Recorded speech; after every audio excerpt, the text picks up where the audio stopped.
Hello and welcome to episode 15 of Review to a Kill. My name's James and I'm a big James Bond fan.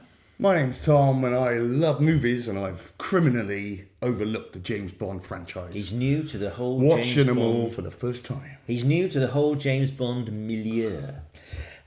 Each episode we will be analysing a different film from the series and we'll be scoring and comparing those scores. Me, from the point of view of someone who's seen them a million times before, and Tom, someone who's seeing them for the very first time. Now, as we say at the beginning of every episode, there will be spoilers! So if you haven't seen the movie, writ large spoilers all over the screen. So if you haven't seen the movie that we're going to talk about tonight, please pause us here, go watch the movie, otherwise prepare to have the movie completely ruined for you. You're welcome. And feedback. Don't forget, we always want to hear from you. You can leave a comment below there under the table, telling us what you think of the show. Or you can tweet us, X message, tweet, post, X thing. But you've moved, haven't you? Because it's all Twitter's gone sinking ship. You can still tweet us, which is at Review Kill Show. Yeah. That's on the screen right now. Or, drum roll, we are now on... Sorry, I should have told you to get a drum roll ready. Glockenspiel roll. Nice. We are now on Blue Sky. Yeah. Ooh. And I managed to get the handle, at Review to a Kill. Bloody hell. I know, because no one else has taken it yet. So I've managed to get at Review to a Kill on Blue Sky. So if you'd like to see us there, just go to Blue Sky and we are at reviewtoakill.bluesky.social. Perfect. Right. Fabulous. That's a great way to get in touch with us. And that's what some of these people have done, because before we proceed to our next episode, we always like to look back with rose-tinted nostalgia at our previous episode in Feedback Corner. Lovely. That's very nice, isn't it? So here's what people had to say about episode 14, our A View to a Kill episode. Yeah. Review to a Kill does A View to a Kill. All kinds of problems behind the scenes that caused. Martin Barrett first. Hello, Martin. Hope you're well. Another great fun episode, chaps, Martin says. Fun fact about Alison Doody. She appeared in films with 3 different Bonds. I think we mentioned 2 last time. Roger and Sean. Obviously, A View to a Kill and the Indiana Jones movie, The Last Crusade. Yes. But she was also in Taffin with Pierce Brosnan. So there we are. 3 Bonds. Nice spot, Martin. Well done. Thank you, my friend. Viga Vindfalet. This is a new name on me, so I don't know. Hello. Always nice to hear feedback from someone new. Hello to you, sir or madam. Says the movie is not well regarded in the community. It's not. We talked about that last time. But every time I watch it, I am surprised of how entertaining it is. I love the final act. It is a good final scene, isn't it? Yeah, good fun. We also forgot to mention the favourite gag, and there is a whole Twitter feed devoted to this. Yeah. When Fiona Fullerton's in the jacuzzi, and she says, "The bubbles tickle my Tchaikovsky." Yeah. And of course, we never found out what it was that the bubbles were tickling, but 9-year-old Viga was wondering, and frankly, so am I still at the age of 49. So there we are. Thank you very much for your correspondence. Craig Luft, who we've heard from before. Yeah. Hi, Craig. Hi, Craig. The song and the villain would both be a 10 for me. Yeah. I think we were very close to giving it 10s, weren't we, in both fronts? I was, certainly. I went into this one knowing it was supposed to be one of the worst, but I loved it. I think that was pretty much our view, wasn't it? Every John Glenn is a masterpiece, if you ask me. I'm inclined to agree. Triforce of Kaz, thank you for your correspondence. A View to a Kill isn't a good film per se. I think we would agree that. But it's a fun movie to watch. A bit cringy, but it's from the 80s. What do you expect? Again, probably fair. Roger's age probably wouldn't bother me that much if the movie acknowledged it a bit better. I think that's probably a fair observation as well. Instead of pretending he's still a spry younger man in the action scenes while Roger wheezes through them or an obvious stunt double does them. We did talk about there were 1 or 2 fairly obvious stunt doubles in A View to a Kill. Shattering the illusion that it's somehow not Roger Moore climbing about on top of the Eiffel Tower. Thank you very much for your correspondence. And finally, it's the official nice person. Sort of, yeah. Queenie Colombo, hi Queenie, says, another great episode. Much like on Her Majesty's Secret Service, I love this film from the start, she said. Elevated by the presence of Christopher Walken and Grace Jones, as I think we discussed. Both of them are brilliant. Great pairing of villain and henchman. She says how much she loves the scenes with Steed and Templar, clearly having a lot of fun. Yeah. Would like to also point out that Ted is a welcome treasure and he continues to take part in One Piece. Yeah. He is in One Piece, he's just a little bit quieter. Yeah. He's resting. Stiller. Is he a bit of a diva? Is that what it is? He needs to take time to... Oh. I know you've brought him to life now, look. What have you done that for? Just behave yourself. Yeah, have a word with him. It's fun. Oh, she also says that my Pingu t-shirt I was wearing in the last episode rocks, as I believe the young people say. Yeah. And she really wants one. Well, this is serious, Queenie. I would be quite happy to bequeath you my t-shirt. I will wash it first. But if you want it, you are welcome to it. For the simple reason, I have another one in white. So if you want the black one, you are most welcome to it. Absolutely serious. There we are. I'm giving my clothes away live on the service. Exactly. On the show. Live on the podcast. You show tube channel thing. You show thing plot. Yeah. Well, there we are. Thank you for your correspondence. Hopefully we'll get some more after this episode. And that was Feedback Corner. Lovely. So this evening, we are moving on to movie number 15 in the Bond oeuvre. And this episode, we will be talking about... the living daylight. Very good, very good. Honestly, we are available for like harmony work and stuff like that. If any bands need backing singers or anything like that. So the living daylights, which... Time to return to Le Français, dans le gâteau.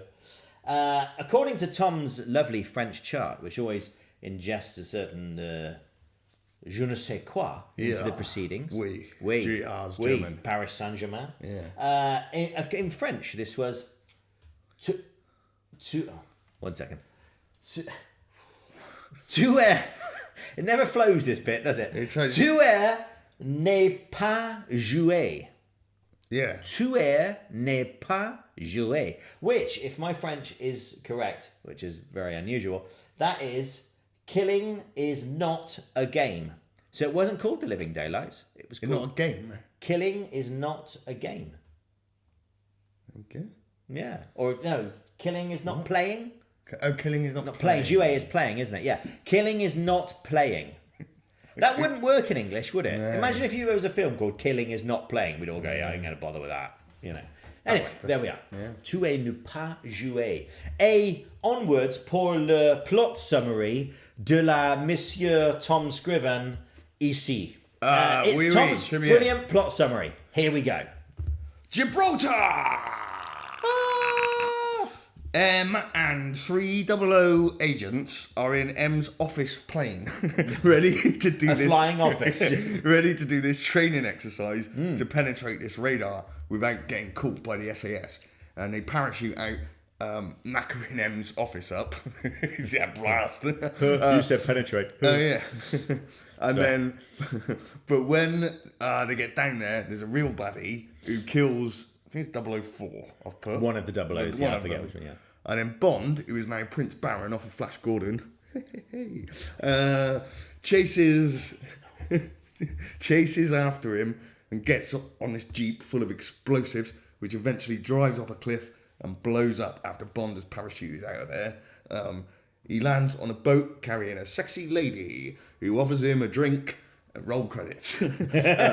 Bratislava, Czechoslovakia. Bond meets this bloke Saunders at this concert hall to help with the defection of this KGB General Kossoff. And Bond notices this nice-looking lady cellist, who then switches her cello for a sniper rifle when they're getting Koskov out. And Bond is ordered to shoot, but he shoots a gun, which must have scared the living shit out of her. That would have been a better title. No, it's the working title. I'd go and watch a film called The Living Shit. Koskov gets smuggled through the Trans-Siberian pipeline and then tells MI6 that General Pushkin is behind the spy killings and warns there'll be more. And then he gets taken by this KGB baddie who's pretending to be a milkman. When he gets taken back to Moscow, or has he? Bond's assigned to track down and kill Pushkin, and then this new money penny finds where the cello sniper woman is, so Bond goes to her, and then she's taken away by Pushkin. He finds her stuff and works out about the Koskov's defection was fake, right? And then he tells Kara, the cello woman, he's Koskov's mate, and he's taken her to Vienna to reunite with him. That's what happens. And then, Right. and then before they do that, they get chased by the KGB in a new Aston Martin, which they have to self-destruct in the end, and then they go sledging on the cello case to escape to Austria. Tangier! Broke all the sound levels there. Pushkin meets this arms leader, Brad Whitaker, and tells him this deal that he'd arranged with Koskov has been cancelled, and he knows they're up to something, right? God. Vienna! Bond meets back up with Saunders, who gives him some info on Koskov and Whitaker, then gets killed by that KGB baddie, Necros, right? And then Bond and Kara go to Tangier and find Pushkin, who says he didn't know anything about the Death to Spy plan thing, and that he bets it was that bastard Koskov. And then they stage Pushkin's death to make Koskov and Whitaker think he was killed by the MI6. Koskov tells Kara that Bond's KGB, so she drugs him, but before he passes out, he convinced... Have I missed something? No, it does get a bit convoluted at this point. Go on. I'm you're gonna lose me because it is convoluted, track. this bit. Right. Yeah. Koskov says Bond's KGB, so she drugs him, but just before he passes out, he convinces her that Koskov wanted her dead and was going to murder him with the whole sniper stuff. And then, Afghanistan! Bond and Kara wake up on this plane with the baddies who take them to this prison run by a right bastard. Fight him, they fight him, escape. They let this other prisoner out, who it turns out is the leader of the local Mujahideen, who are selling opium to Koskov, who reckons he can make loads off the opium and supply the Soviets with the arms, with the profits of the opium. Yeah. Big mistake though, right? Because all the opium gets chucked out off the plane while Bond and Necros have a fight, or the rest of it gets blown up eventually. Or does it? I thought it all went out. Yeah. All goes up in smoke. Yeah. And there's a bomb in one of the bags as well. Forgot. Necros falls to his death, and then on the ground, the leader Shah from the Mujahideen and his men are getting in the ship. So Bond lobs the bomb out, and it blows up a bridge, and everything's all right. And then Bond goes back to Tangier, takes out Whitaker. Koskov gets arrested. And then Kara's back in Vienna playing the cello, and Bond surprises her in the dressing room, and they presumably do it. Well, thank you for such a comprehensive plot summary. I have to say, it's a challenge to do that plot, because it is we'll talk about the story later, but it is a really convoluted plot, isn't it? So, not an easy plot summary to do. Well done, my friend. Would you like some basic information about this film? I would. The making of the film is actually rather more straightforward than the actual plot. So we'll zip through this fairly quickly. Right. This is the 15th James Bond movie, made on the 25th anniversary of the first Bond movie. So 15 in 25 years is a pretty good turnaround, isn't it? Pretty impressive. The first, of course, to star Timothy Dalton as James Bond. Also the last movie to take its name from a Fleming novel until Casino Royale in 2006. It seems to have been a largely mutual decision to move on from Roger Moore. They both seem to realise that, I think it might be time. Dalton had previously been considered by the producers as far back as the late 60s, I think, when they You've mentioned Lazenby, this, wasn't it, I think? Yeah. But he felt he was too young at the time, and he probably was, to be fair. He would only have been in his 20s. Yeah. Also considered at this point, 86, 87, around there, Sam Neill was considered. He screen tested with Fiona Fullerton, doing the scene from Russia with Love, where he meets I've seen that. Daniela That's come Bianchi up on my and Beth. feed, so I try to avoid all that stuff. You can see Sam Neill doing his screen test. It is up online. A lot of people quite like the idea of Sam Neill, but apparently Cubby Broccoli was not convinced. So that's why he didn't get the part. Although how much Neil wanted it is questionable. Difficult to imagine it now after Jurassic Park, I think. Yeah. Would you say that's it's probably fair? But I guess at the time, in 1987... he was definitely a viable option. Yeah. The other one, apparently, he was considered. And then he wouldn't have got the Jurassic Park gig. Well, exactly. So, the world would have been a very different place. Yeah. The other person, a number were considered, but in terms of major stars, there was a major star who was considered, Mel Gibson. Surely he's too short, isn't he? I mean, Bond's got to be 6 foot, hasn't he? Anyway, there we are. I can't get struggling there. I can't get past the mullet in the first Lethal Weapon film as well. And he was in prime mullet. He was prime mullet territory. Yeah, he would have had to have absolutely. Pierce Brosnan, of course, was initially offered this role. Right. So Pierce Brosnan was offered the role, signed. It was all done. Everything was ready to go in 1987 for this movie. However, here's where fate took an unexpected and really pretty horrible turn. Pierce was most famous at this point for Remington Steele on TV. So he was a big TV star, not a big film star. This is one of the real hard luck stories in the history of the franchise. So if you remember, Brosnan actually met Cubby Broccoli during the making of For Your Eyes Only in 1981, where he was a largely unknown actor at that time because his wife, Cassandra Harris, was in For Your Eyes Only as Liesl. He then went on to become a star. He was contracted to do Remington Steele, contracted to the series, but the series was then cancelled by NBC, the network that made it. So, of course, the producers move in, right, you're the new Bond. Brosnan, of course, accepts. Away we go. However, NBC then decided to bring Remington Steele back for one more series, and Brosnan was still under contract, so there was nothing he could do about it. He had to take Remington Steele. Cubby Broccoli wasn't going to wait around for another 12 months for that to be aired and everything else. So he withdrew the offer for Brosnan to be Bond. But here is the real kicker. They were supposed to make 22 episodes of that final series of Remington Steele, the sort of comeback season for our American viewers. They only filmed 5 new episodes and then cancelled the series again anyway. Yeah.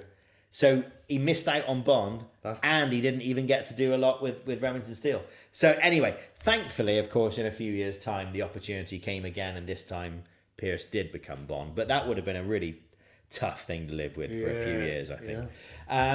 Anyway, while all this was going on, Dana Broccoli, Cubby's wife, lobbied very hard for Timothy Dalton, and eventually he got the role. And as I say, he'd been on the producer's radar for quite a long time. So who is Timothy Dalton? Born in North Wales, most people don't realise, Welsh Bond. Trained at RADA, classically trained actor, you know. He'd built a career in TV and film and on the stage. He played several roles in Shakespeare. He'd done Heathcliff in Wuthering Heights, Mr. Rochester in Jane Eyre, so sort of proper acting, you know. And he built himself a reputation as a sort of brooding outcast type actor, right? So he was also... He was Prince Baron in Flash Gordon in 1980. Yeah, I forgot about that. Yeah, no, I imagine you hadn't thought of that. Yeah. He was 40 when cast, which seems about the right sort of age, I think, for Bond. Late 30s, early 40s, so 40 sounds about right. He certainly looked the part. You know, very handsome, looked good in the tuxedo, all that kind of stuff as well.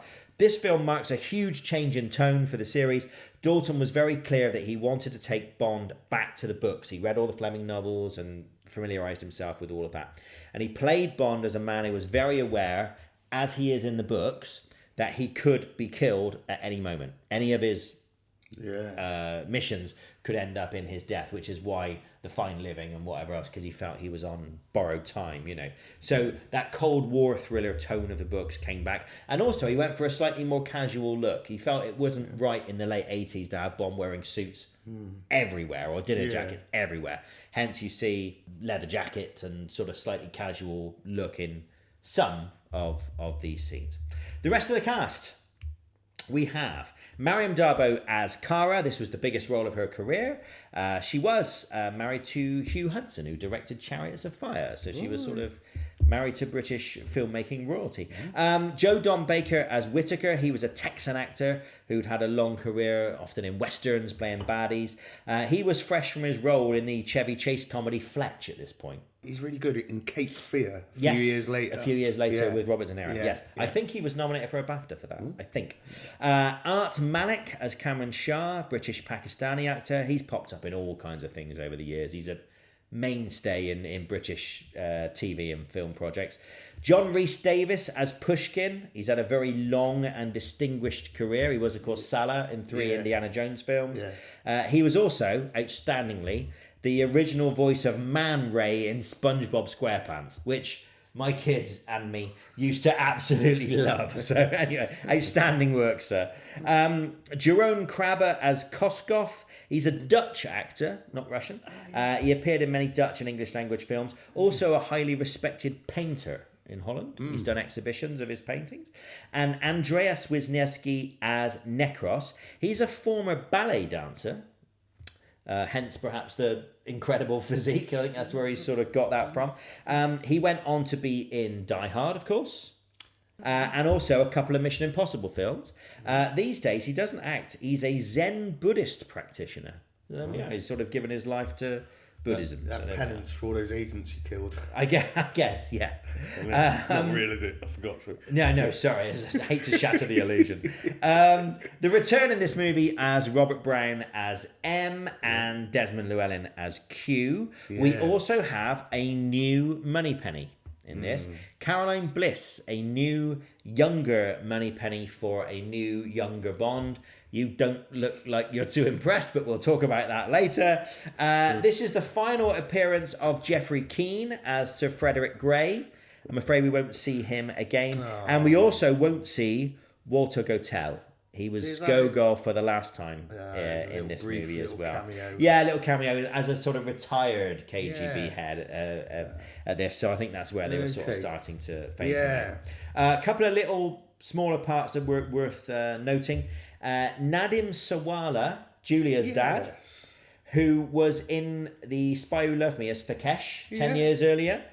He pops up as the police chief in Tangier. Yeah. Also, a welcome return of the parrot from For Your Eyes Only. Diana Rigg's parrot. The same parrot. It's Diana Rigg's parrot again. Because you said that he was going to come back. Absolutely. And I imagined the auditioning with all these parrots waiting nervously, and then he comes in and they're like, I'm going to make you a star, kid. Diana Rigg's parrot. You can imagine the producers going, well, look, we need someone reliable. Who have we used before? You know, we know he'll be there on time. Exactly.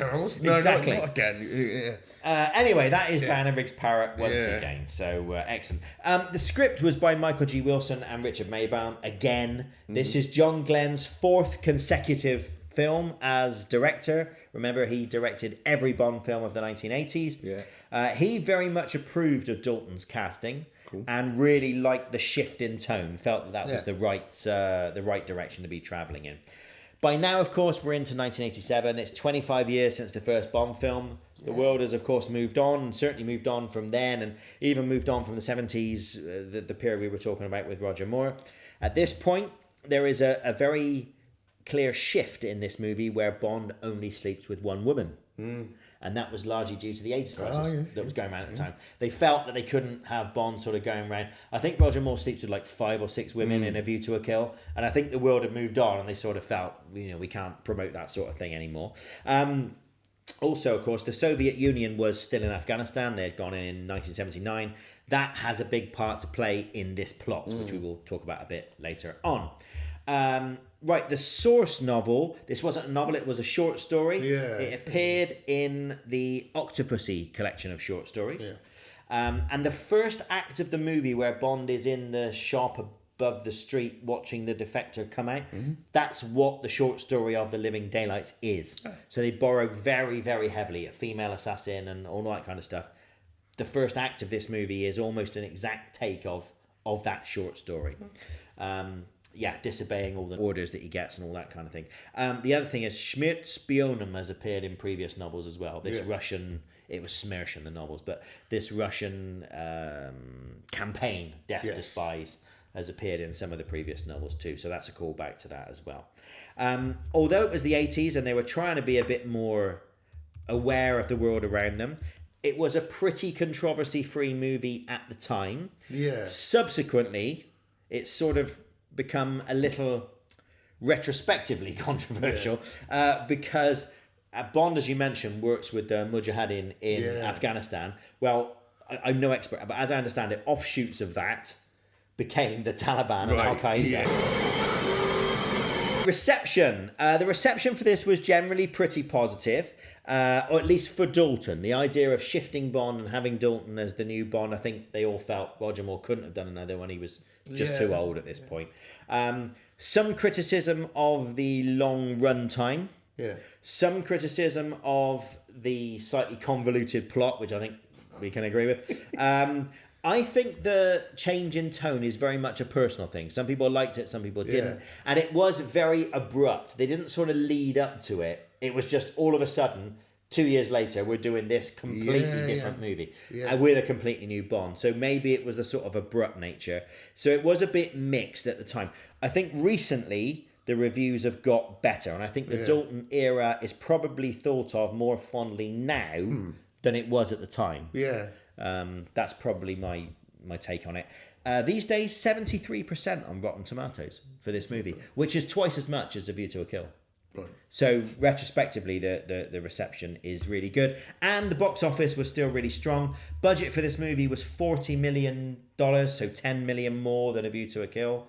The take was $191 million. So what's 5 times the budget almost, and 40 million up from A View to a Kill. Right. So really, really successful box office as well. So that is our overview of this movie. We will now move to the ultimate arbiter of all things Bond. This magnificent frontispiece. It's in the middle of a makeover. Well, Tom has something new to show you on the BondBoard, which we will show you in just a moment. Tom, will you please activate the new and improved BondBoard? Right, I've got this new kit and I just got to turn it on. Okay. And then hopefully this will work.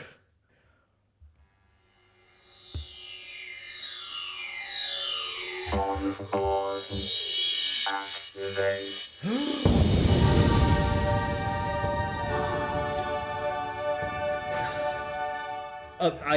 All hail to you, sir. I am unbelievably impressed. It's on the blink then, was It's literally on the blink. Yeah, shit. Yeah, no, that's Going. Oh, Christ, I don't know how this works. Oh no, that's gone mad. That's just going to annoy everybody. There we are. Oh, we're back to voice activation. Yeah. Which one's the best one though? That one. No, is it? I know. That's good. Yeah. Well, there we are. It's nice to see the BondBoard back, and just in time for Christmas. All got some twinkly and blue lovely. Flare. Oh, I was nice. going to put more, but I got a bit bored. Two-tone flare is always a positive Still some thing. of the old stuff still stuck. That's all part of its charm, right. isn't it? So, well, let's have a look. Let's go through our 12 categories then, shall we, to see where The Living Daylights scores. We shall begin with the pre-title sequence, the opening sequence. What are you saying with regard to the pre-title sequence? I very much like M's office plane. Yes, M's mobile office plane. That he forgets. It's like, does he do it every time? It's like an 80s version of a smartphone. He's taking his office with him, you know. It's like, these papers again. You're going to lose something really important one of every these time days, they open the enormous door and they're 3,000 feet up. You know, that is going to happen, isn't it, to be fair? But I did like... We're doing a training exercise. It was like, oh, that's good. See more double O's. And I love that shot where you see them skydiving and the camera's almost behind them, following down. I think that's a terrific shot. Yeah. I think this is the best opening sequence we've seen for a while. Right, yeah. And then Yeah, you think, why are we seeing this training exercise? I wonder, Yeah. And then all that kicks off. It's a real baddie. Yeah. And then the big long stunt. It is a little bit like when you see the boxes have got ammunition and explosives in. Of course it is. Yeah. And then my immediate, I don't know about you, I think, get out the bloody van, innit? Just stop and get out. But no, carry on driving. There is a break. Yeah, hopefully. And also, I like the way it's very Bond that it's not just a Land Rover speeding down the Rock of Gibraltar with a guy hanging onto the roof. It's a Land Rover full of explosives speeding down the Rock of Gibraltar. Do you know what I mean? It can't just be, it's got to be the maximum. But great introduction to Dalton. That first shot where you properly see Dalton, the turning round. Yeah.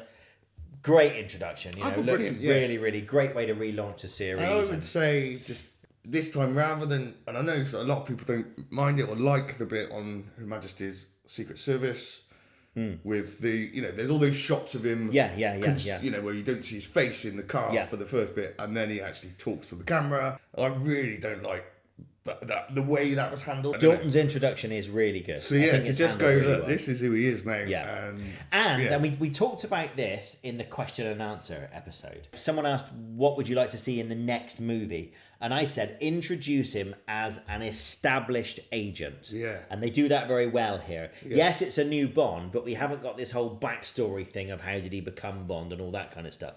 There's just, this happens later on, so I'm not going to give it away. But that was a really good idea for that movie, but then they took it too far in terms of where it went. Right. And I think introducing him as an established agent in a standalone adventure, it worked then. Yeah. I think it works for Brosnan and GoldenEye when you get to that. I think it will work for the next Bond if they go for that. So I think it works really well here. There's humour as well as tremendous action.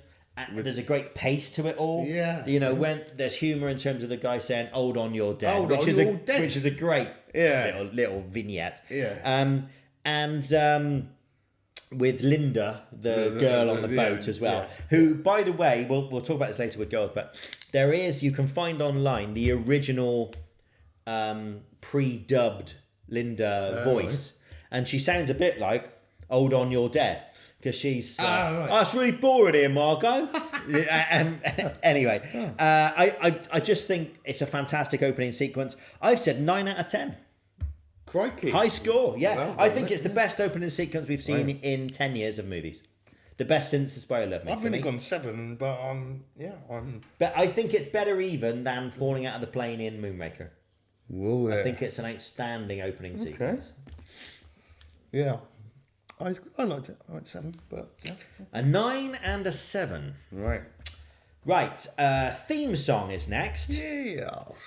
Aha! Performed the theme song. Yeah. Although they didn't get on while working with John Barry. Oh. There was some creative they didn't differences. Get on with. No, the band did not get on with John Barry. Okay. John Barry and the band did not get along. Oh. So as a result, there were 2 versions of this song. Okay. There's a different version that was released on single from what you hear on the movie.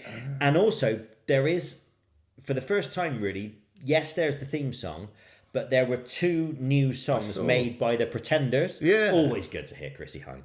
And so they feature heavily in the movie as well. One of them is basically Necros's killing theme. That's right, the murder music, Yeah. It's called Where Has Everybody Gone? I didn't learn the other one. If There Was a Man, it's a ballad toward the end of the movie. But they're both used a lot in the score. But it's really interesting to have all of these theme songs floating around in the soundtrack and in the background. This was also the first Bond theme that had a different theme over the closing credits. Yeah, because it's got the Pretenders. They got the Pretenders over the closing credits. So I just think there's loads of really good music. Really I think they're all 3 really good songs, to be honest. So what are you going to score for the theme song? I've gone 9. Have you? I really like this one. For the Aha song? The Aha song. Okay. Oh, yeah. So, yeah, I suppose it has got Pretenders as well. What are we rating here? Well, are you lumping in the Pretenders? Well, I don't know. What have you? Is that what you've done? Not really. Just for the theme song? Yeah. Okay, so if it's Aha alone, I'm going 7. I think it's good, but not quite as good as Duran Duran was last time out. Yeah.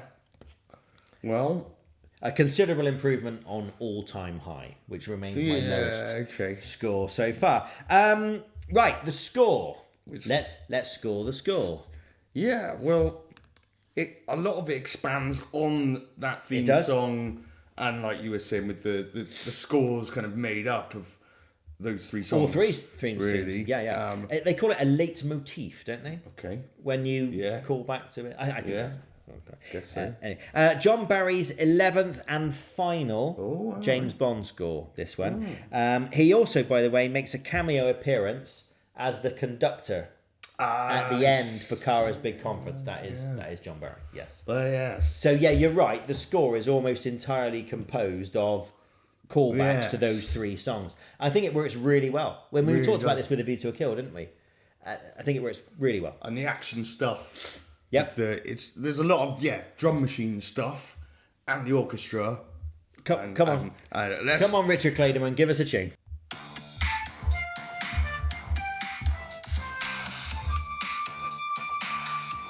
Yeah, that sort of thing.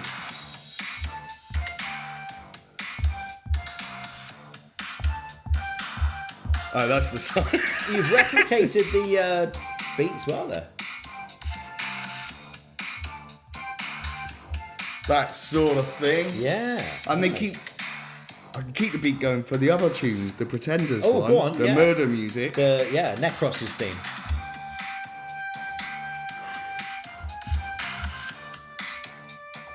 Yeah. So nice. It's all going on. Oh, superb. Outstanding work, my friend. Excellent work. Excellent. I didn't learn the Pretenders ballad. I'm tempted to give it a few extra marks just for that, frankly. I think it's outstanding work. What are you saying? I mean, I love the score. I've gone 8 only, actually. I've just gone a bit down, but... I've gone 8 as well. Logic to this. I've gone 8 as well. Well, only just because... instincts when I do it. Exactly, only because I thought, well, it's better than the last one. I scored that 7, so okay. I've gone up 1 to 8. Yeah. So there we are. An excellent score, I think. Some of the scores you feel like you couldn't sit and listen to the whole thing. This one you definitely could, I think.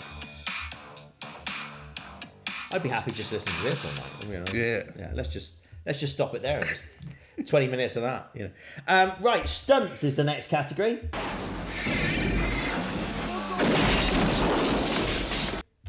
What have we got for stunts? We have once again some outstanding aerial stunts. And once again, it's BJ Worth. So we talked in previous movies about the various stunts he's done in Moonraker, in Octopussy, in A View to a Kill, when he parachutes off the Eiffel Tower. In this, they go just skydive over Gibraltar. Oh, and then hang off a cargo net on the back of a plane over the United States. Would you, please? And when you see Bond and Necros hanging on the cargo netting on the back of the plane, that genuinely is BJ Worth and Jake Lombard, who we've seen before. I would expect nothing less. Absolutely. Hanging on, literally hanging on, doing it. Usually they were able to climb back in, but sometimes they would have to drop and open their chutes and they'd sort of do it all over again. But I mean, it is real. Again, no CGI. That really is guys hanging on the back of the plane and doing that. And the same thing for the skydive in Gibraltar as well, where, again, they had to make a number of drops, as you would expect, a number of jumps to get some of those shots. And that one we talked earlier about him following on, obviously that takes several jumps just to get a few seconds of that footage. So once again, outstanding aerial stunts. I honestly think the stunt hanging onto the cargo netting on the back of the cargo plane, I think is one of the outstanding Bond stunts ever. It's crazy. I just think it's outstanding. Very, very good. Just terrific. Timothy Dalton wanted to do as many of his stunts as he could, and he really was strapped to the top of a Land Rover for the pre-title sequence. It's not all him, but there are some used shots in the movie that are him hanging on to the top of the Land Rover and getting thrown around. The ice chase sequence. What did you think of that? I like the car, which we'll get to, and the gadgets and everything. Yeah, but it gets increasingly stupid as it goes on. There is a little thing that really annoys me. When he cuts the circle, around the car. Yeah. It's really huge. And then when the camera pulls back, it's just the size of the car. And it is sort of just annoys, that little continuity thing just annoys me every time. The other thing we should point out here in terms of stunts is the fight in the kitchen at the safe house involving Green 4. Yeah. That has to be, by some distance, the best fight in the series that doesn't involve Bond. By some distance. You've just got this complete stranger who just takes Necros on. Yeah. And it's a hell of a good fight. It's a brilliant scene.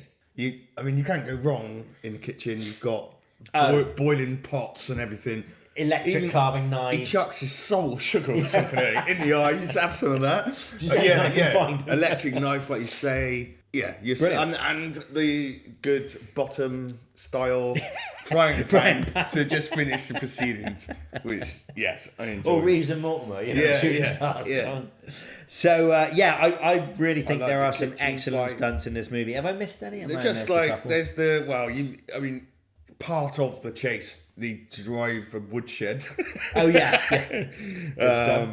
And then there's a jump over the hut thing, which the police car then... Is it a police car? Yeah. Yeah, crashes into, And then, where those planes nearly collide, and then one of them blows up into Koskov's Jeep thing, and then...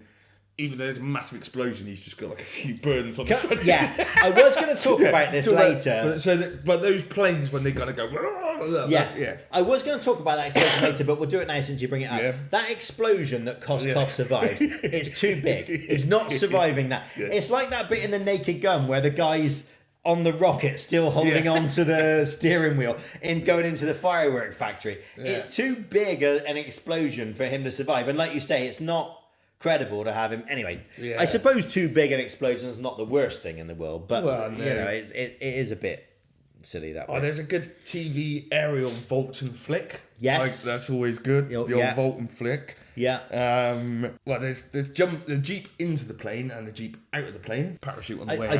I do think there needs to be a question asked there. How long was that runway? Yeah. Because she's driving alongside for about a fortnight going, James. Similar question. Yeah. When they say there's nowhere to put it down, what about all that flat land that they then drive on? Yeah. And also, that plane is up in the air for ages while Bond has the fight with Necros and all that. And then they look down and there's all the guys on horseback. How fast are those horses? Because they're like... They were circling. The plane was circling. Oh, right. The plane was going around in circles. So that's the only... Anyway, we're nitpicking. There is some great stunts in this movie. I have said 9 for stunts. I think that aerial scene on the... I mean, as a 12-year-old watching it on the big screen at the Beau Nash in Bath, I thought was just outstanding. I loved it. So you've said 8. 8, yeah. So at the moment, I'm scoring a little more highly than you, but not by much. So that's okay. Vehicles, I believe, is next. Correct there. We're back to Aston Martin, which is nice. First time we've seen Bond in an Aston Martin since 1969. Roger Moore never drove an Aston Martin. It is the Aston Martin V8 Volante, which originally hit British roads in 1969. There you are, see, it all comes around. It includes hubcaps with lasers in, obviously. Skis that have been outrigged on the sides. Missiles, a rocket booster, and a self-destruct system, which is always handy. You need one of those, don't you, in your Aston? Have I missed anything on the Aston? That's the main vehicle. Does the cello case? Well, I was going to say, does the cello case count as a vehicle? I suppose technically it does, doesn't it? It's sort of makeshift to They're being transported on it. Exactly. We're being super... Whether uphill or super downhill. Literal. Yeah. Yeah. But not a lot else in the way of vehicles, really. No, in there for just... boring Jeeps and things. No, it's Jeeps. There's a big cargo plane, There's I suppose. Some Audis or something. Yeah. 80s Audis, I don't know. Bond does drive a nice 80s Audi estate. I was enamoured with the new Aston. It does feel really powerful. It's got a very long bonnet. Yeah. I don't know what you want to read into that, but it must feel like it's all sort of stretching out before you a lot while you drive it, and you can imagine it. It's a very Bondy car, isn't it? It's a proper Bondy car. I have said 8. For Me vehicles, too. largely on the strength of the V8. Yeah. A big muscle bound V8. We all like something that's big and muscle bound, don't we? Yeah. Fanar. Right, villain. Now this is a bit interesting because there's really sort of 2 main villains. Yeah. There isn't one Blofeld type figure who's in charge of everything. There's 2 villains really in this: Koskov and Whitaker. And they're very well. I suppose Whitaker's the most sort of similar to the kind of villain we've seen before. He's a kind of mad bloke who thinks he's a general. Thinks he can do anything. Yeah.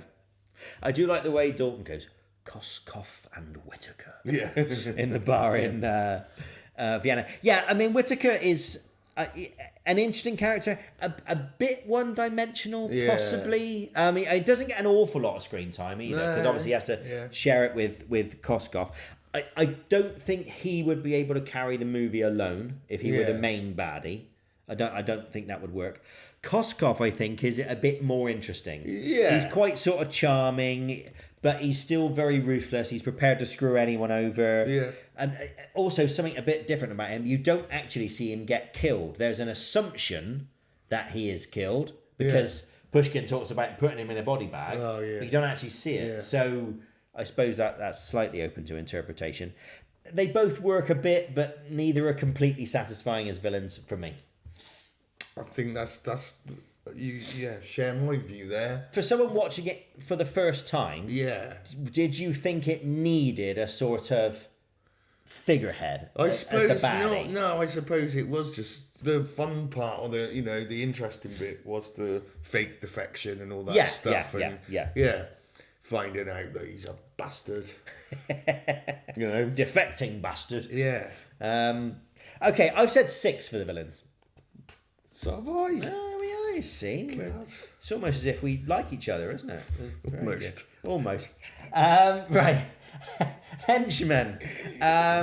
Well, this is primarily Necros. Right? Yeah. Who I think is, again, very much a sort of silent assassin in the, Jaws type mold. Not as silent as Jaws, but pretty, doesn't say a lot, does he? I quite like Necros. I quite like the sort of transition between being the sort of American jogger and then the milkman and then, all that kind of stuff. I think works quite well. Bloody Yanks. It was bloody Yanks. Sorry, sir. But it is quite good also. Those headphones, I know they're very 80s, but it was a thing in the 80s. A Walkman was new. It was, yes. A good device to kill someone with, a good hidden I would say tool. The amount of headphones I got through without ever That's drawing true. anyone with them. You couldn't drop them more than like an inch. They would just stop. The fact that they still work while he's stretching the crap out of them. You got to suspend disbelief a little bit there, I think, James. Bit, mate. Yeah, just a little bit, yeah. Obviously, it's like, let's put a bit of nowadays they'd have smartphones and everyone's texting and and again, it really was. Walkmans were like, I was 7 years old now and I wanted one, and everyone was just, you can kill people with this. Brilliant. No, that's not what most kids are thinking, mate. Even me with my gun obsession. Where I went to school. But no, I know what you mean. I think it's also it's the fact they chose that method of death for some of his victims. I think is good because it's that sort of physicality. It's a very brutal and sort of one-on-one kill, isn't it? A bit like Red Grant in From Russia with Love. Yeah. There is something of that about him, isn't there? And the other thing I would say is, great scream when he dies.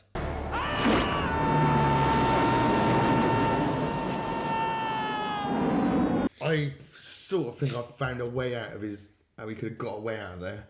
What, falling from that height? When you know that he's originally grabbing hold of the net, and then he grabs hold of the boot, and then Bond's taking off the boots. Yes. What were you doing before, Necros? You grabbing hold of the nets, weren't you, mate? So why doesn't he just grab hold of the net again? True. He's watching him knife his laces and all that. The net, yeah. Grab the net. Grab the net, everything's fine. Yeah. Well, there we are. I like Necros, good character. Right. What are you saying for henchman? 7. Oh, yeah. The other one was the bastard. The guard. Didn't tell you to get down. I didn't tell you to get back up. Yeah, and, the Russian Yorkshireman. Shout all you want. It's soundproofed. The kennel does not like to hear screaming at night. Yeah, he's a bit Yorkshire and a bit Russian, isn't he? Maybe. I thought the accent comes and goes a little bit. Or maybe it's Liverpool, I don't know, but it's not entirely Russian. Yeah. But anyway, yes, he's good character, bit of a horrible. Just horrible, isn't he? And Yeah. Well, he gets he gets blasted with the gas, doesn't He he? does. We'll come to that in Gadget. Yeah, we will. One or two other things we should talk about here, because we normally talk about some of this supporting characters at this point. I'm sorry, we've got to talk about Felix. The underwhelming return of Felix. Okay, they've taken that guy straight from like Falcon Crest or Knots Landing or something. Yeah. I just... What are you trying to do, Bond? Start World War III, walk to next mark. Yeah. I just thought, no, he's awful. And he's quite good in Lost, but in Really this, good he's in just Lost. terrible. I mean, like a bad soap opera. Hawk the Slayer. He's fantastic. I haven't seen him in that. You'd love it. It's right up your street. It's like, Really? Are you being serious? No. Yeah, I had a feeling he might not It's be. the kind of thing that me and my brother like, and yeah. Okay. It's one of them. Yeah, and he's not in it very much, is he? No. And he has his ladies as well, but I mean, he doesn't have, in fairness to John Terry, not that way, he doesn't have a lot to work with, in fairness to him. No. It is a pretty tiny part for Felix. Yeah. Pushkin, I think, is really good.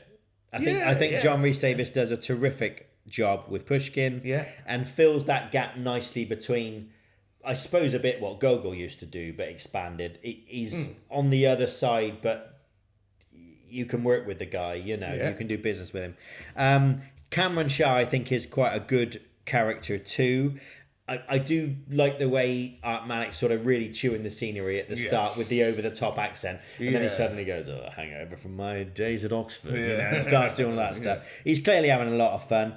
I do think the literal Mujahideen crashing the opera in Vienna at the end and meeting General Gogol, who is, let's not forget, Russian, is a bit silly. I do think that's a step too far. Personally. But anyway, I've said 6, although I wonder if that's just maybe one too low. What have you said for Henchman? Well, I have said 7. Yeah, well, go on. I'll go a cheeky 7 for Necros. I think we like a bit of Necros. A 6 is underplayed. I think. Right, location. Yeah. We have several locations. We have Gibraltar. I think this uses the rock quite well. Yeah. Vienna, extensively, of course, and not just as Vienna. Vienna doubles for Bratislava. Bratislava at the time was behind the Iron Curtain. They couldn't get into film, so they filmed in Vienna. There are parts of Vienna where it does look a bit like Eastern Europe. It does look a bit like Bratislava. The Volksoper Theatre in Vienna was where Koskov escapes from, and the shop over the road, they are still there. Ooh. I went there last year. And I went to, this is absolutely tragic, but I went to the Volksoper and saw it, took my photo and whatever else. Went to the shop over the road. There's a little display in the window of here's Tim in 1987 with Mariam Darbo and all that kind of stuff. Then I went on the Ferris wheel in the Prater Amusement Park, which is great. Also features in The Third Man, of course. Classic, awesome last film. And did all that stuff. And then I went, this is how tragic it is.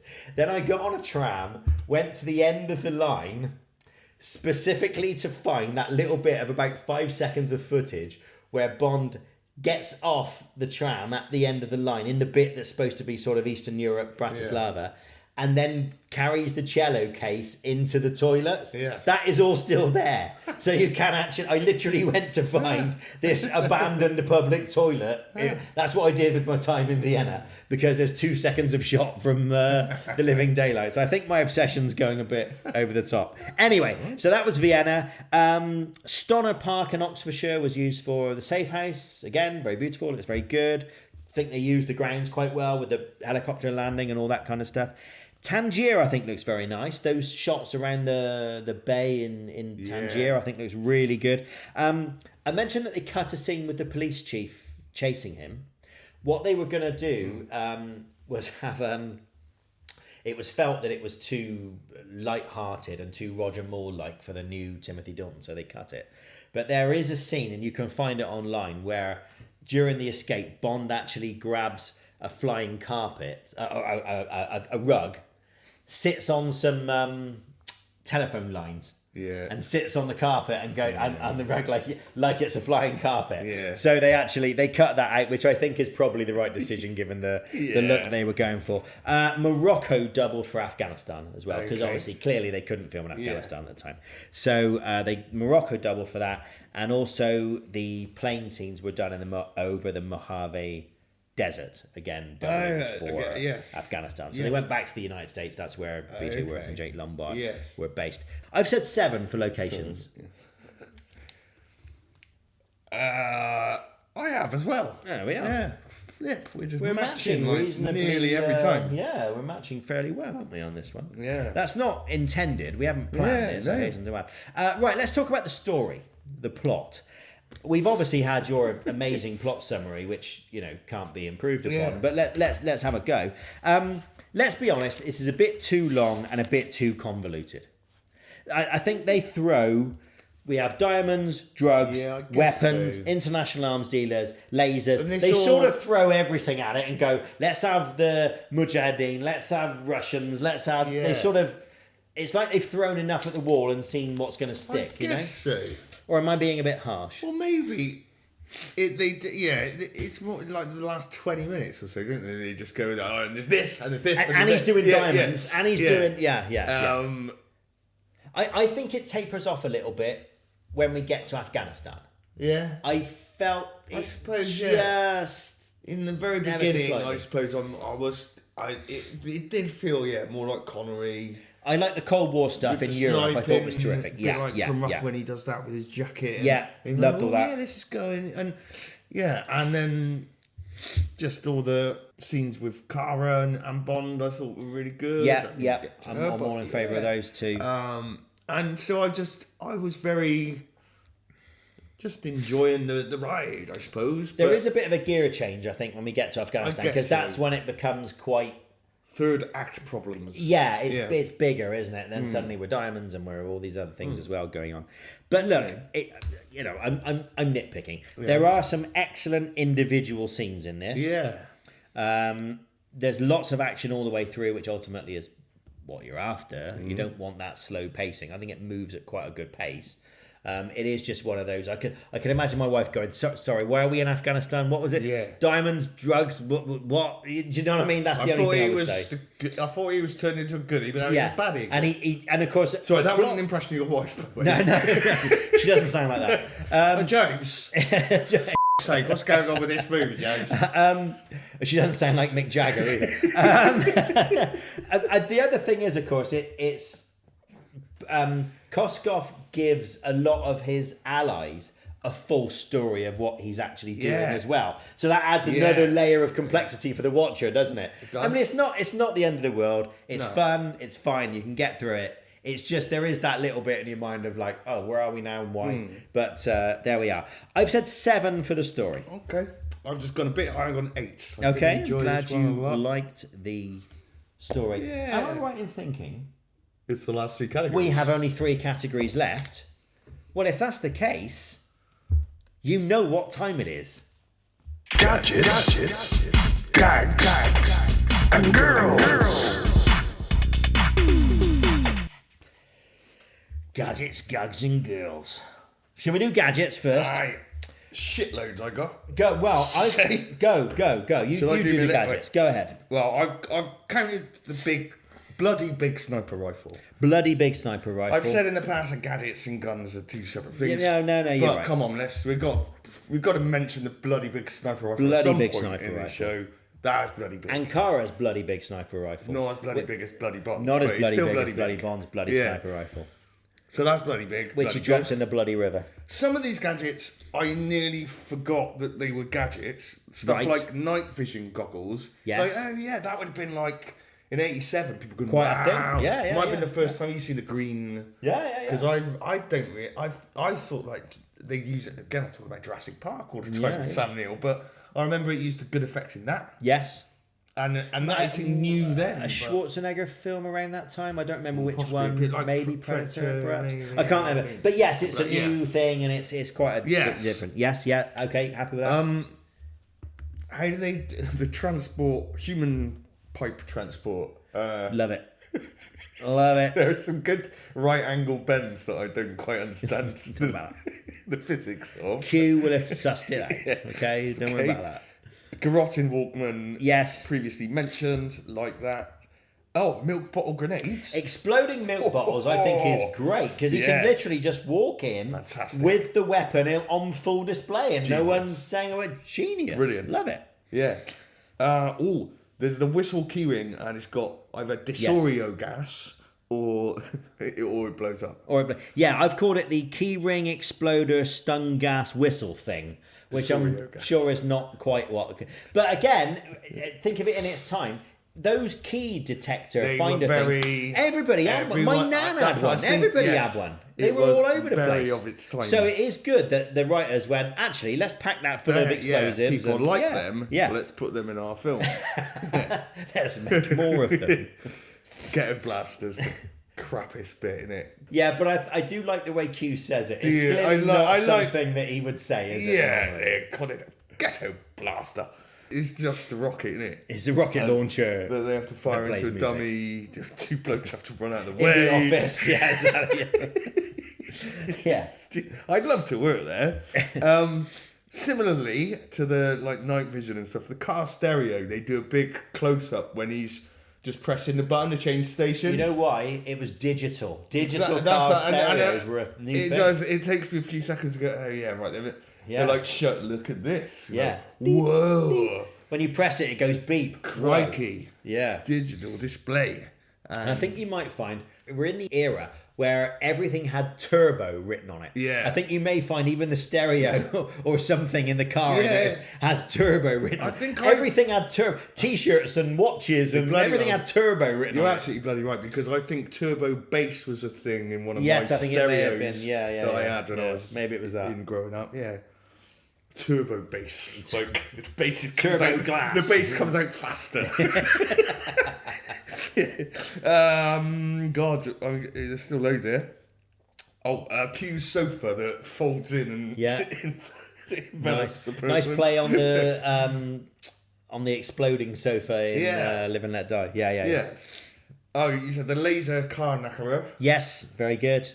Yeah, so the car, and then that's got rocket launchers, Yeah. bulletproof glass, Yep. outrigger, spike tyres, rocket motor. Rocket booster thing. Yeah. Rocket motor, yeah. Hold on, love. We're going to take off. Dish.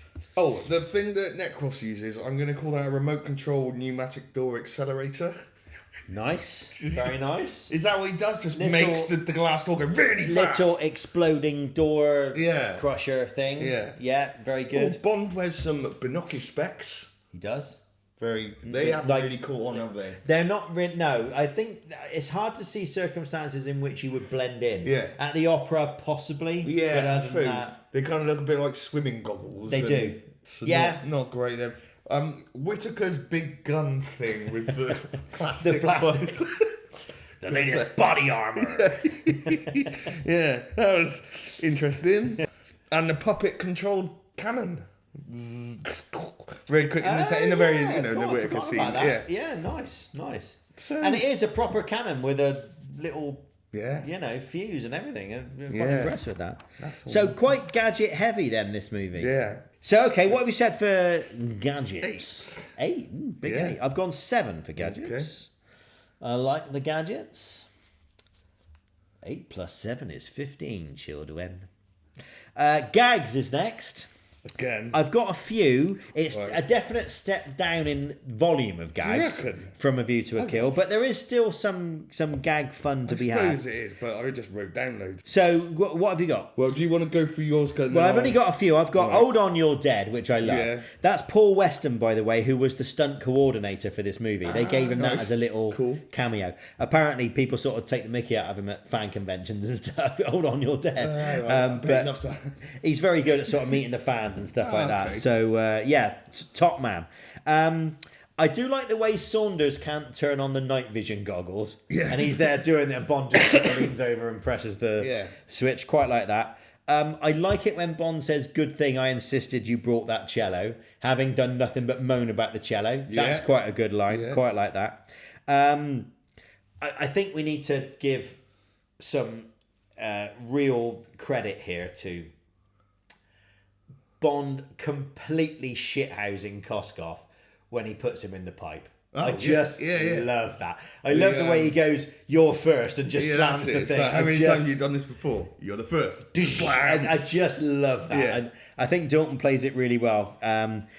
I think, again, we mentioned her earlier, but I think Julie T. Wallace as Rosika is really genuinely funny. I think her timing's good. I think the way she sort of embraces the whole role, I think, is fantastic. Very daft, that bit. It is very daft, but that's all right. It's fine. 5 minutes of daft is fine though, in a 2+ hour Bond film, isn't it? There are some one-liners. He got the boot. Yeah. But not as one-linery. No. What have you got? What have I missed? So I've got, well, there's the beginning with the boat, I need to find a real man, and all that, and then he comes that down. nice scene. Yeah, good.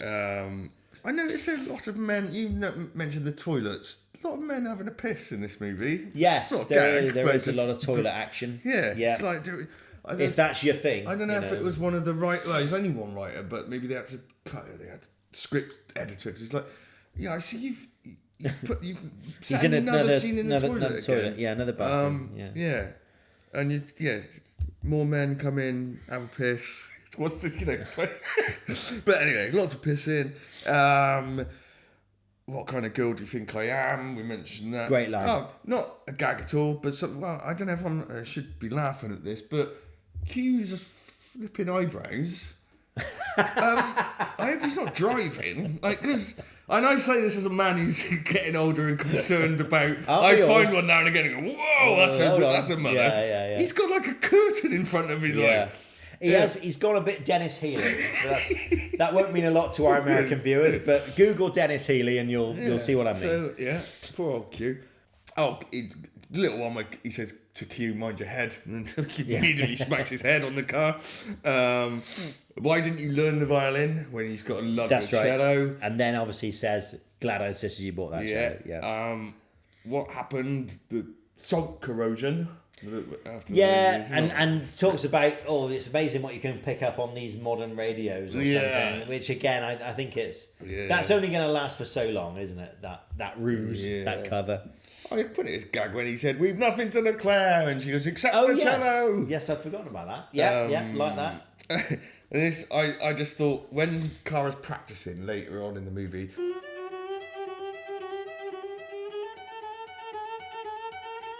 I was like, do you know anything off? That's great and everything. Yeah, that's do you know great, anything off like Star Wars? Yeah, you could definitely play that one. Let's try something else. Yeah. No, I've got to do this again. Oh, that's brilliant. Yeah. Fuck. Sounds like the sort of string quartet version of in Wayne's World. Yeah. Oh, there's a Partridge bit. I thought he's like Partridge talking to Sonia, and when they've beaten up the prison guard and they're getting out of the prison, and she goes, "You were fantastic. We're free." And he goes, "Cara, we're inside a Russian airbase in the middle of Afghanistan." And that bit where they say, "Oh, we had some trouble at the airport," and which Mujahideen fighters with like bullets, like Chewbacca's thing on, and all that. You're like, and then it's like, can't imagine why. Are they getting through Vienna's airport with that? Yeah. I don't think that would be. Do you have the necessary paperwork, gentlemen? I don't think that would be the case. I mean, a lot of things. I think it's a different type of humour, isn't it? It's more sort of there's sort of little vignettes and things they're observing, rather than so many one-liners. Because the last one was so one-liner heavy, wasn't it? It was almost like one-liner Tourette's. Yeah. So, what are we saying for gags? I've gone 8. I've gone 7. Oh, okay. Which leaves just one category. Yeah. Girls. Girl. Should we start with Cara? More appropriate, I think, for a more serious Bond. She's a bit more... more sort of thoroughly drawn as a character. She's not Tiffany Case. Exactly. Yeah. She's not completely useless. She's not good night. No, and you can sort of see why. A lot of the time we sort of say, well, why is she doing that? Well, you can see it this time. It's because of how she feels about Koskov, and then she's betrayed by him, and blah, blah, blah. And I think you can sort of see why she's doing what she's doing. I think the only bit that's slightly sort of is don't think, just let it happen on the Ferris wheel. I remember even at 12 thinking, really? Yeah. But no, on the whole, I think pretty good. Again, quite resourceful, gets involved in things, and probably a bit more useful than Tanya Roberts was in the last movie. Didn't get kidnapped by an airship, for example. A bit annoying when she's driving next to the plane. He's go round. She's like, what? No, go round, drive into the... But no, on the whole, I think a pretty well-drawn character. Quite sympathetic, quite resourceful, obviously very talented, you know. Yeah. The new Moneypenny really doesn't get a lot to work with. No. And I know Moneypenny is always a small part. Yeah. But there's not a lot of sort of old style flirting, is there? There's her sort of having a bit of a go with him, but not a lot. I think Caroline Bliss is quite she's not dealt a great hand. No. I didn't in this buy one. it. I didn't know. No, there's something about it, isn't there? Have I missed any? No, I got outstanding Felix's female ladies. Parts? Oh yeah, of course. Yeah, I forgot Rubbish. Felix's ladies. And Felix Linda, wasn't bad enough. yeah, exactly. Yeah, they're not much to them. So 7. Yeah, same here. Yeah. Okay. 7's becoming our sort of if in doubt put 7. There's an awful lot of 7s on that board. Anyway, we filled up the BondBoard. Bloody well have, mate. You know what that means? What does it mean, mate? You've got to do some bloody maths, mate. It's time to do some maths, Let's mate. not let the Absolutely audience watch this. mathtastic, mate. Right, well, let's do some maths, and we will be back with our scores. We'll be right back. In but a moment. Welcome back. Before we go any further and give you the result of our maths, I forgot to say at the start, so I'm going to say now, our most mature viewer, Yes. Mrs. Wallace, Betty, hello. Hi there. Unfortunately, she's a little bit unwell at the moment. Oh, no. So we're sending our very best wishes to you, Yeah. Mrs. Wallace, and we hope that you get well soon, Betty, and we send you all our love and best wishes for a speedy recovery. Yeah. That's from all of us here at Review to a Kill. Well, when I say all of us, me and Tom. But anyway, yes.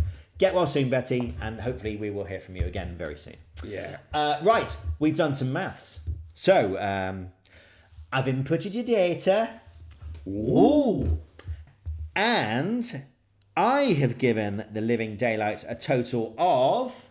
89. And Tom has given the Living Daylights a total of... 91. Giving us a grand total of... 180. 180! Which puts the Living Daylights, if I am correct, in 5th place, 1 point behind A View to a Kill in 4th, but 1 point ahead of Live and Let Die, which drops down to 6th. It's getting very tight, isn't it? It's like the Christmas fixture congestion period. You know, you win 2 games on the bounce and you can go all the way up into the Europa League places. Yes. Same sort of thing here. You know what I'm talking about, do you? Same thing here. So the Living Daylights goes 5th with 180 points, 1 place behind A View to a Kill, 1 point above Live and Let Die.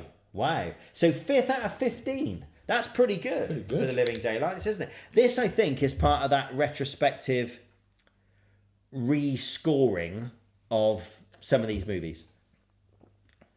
Let's see. Yeah, I think that's what's contributing a lot to that. Well, there we are. Look, This is it. do you agree? Do you disagree? What's your view? We'd love to hear from you here on the show. So if you would like to send us a message, please send us a message on Twitter @ReviewKillShow or on Blue Sky @ReviewToAKill.bskyb.social, or just put a comment. Just pop a little comment under there. It costs nothing. It takes no time at all. It's low maintenance. You don't have to get up from the sofa. You can just, let's just make life easy for you. So we would love to hear from you. Oh, and please don't forget to subscribe. Please subscribe. Tedium. Luxury Tedium is Tom's YouTube channel. It's our channel, but Tom does all the work on it. It's our Bristol-based, proper, sophisticated film review channel. Thank you very much for watching. See you next time. Get well soon, Mrs. Wallace. Get well soon, Mrs. Wallace. See you for the next episode, which will be Licensed to Kill. Cheers. Cheers, everyone.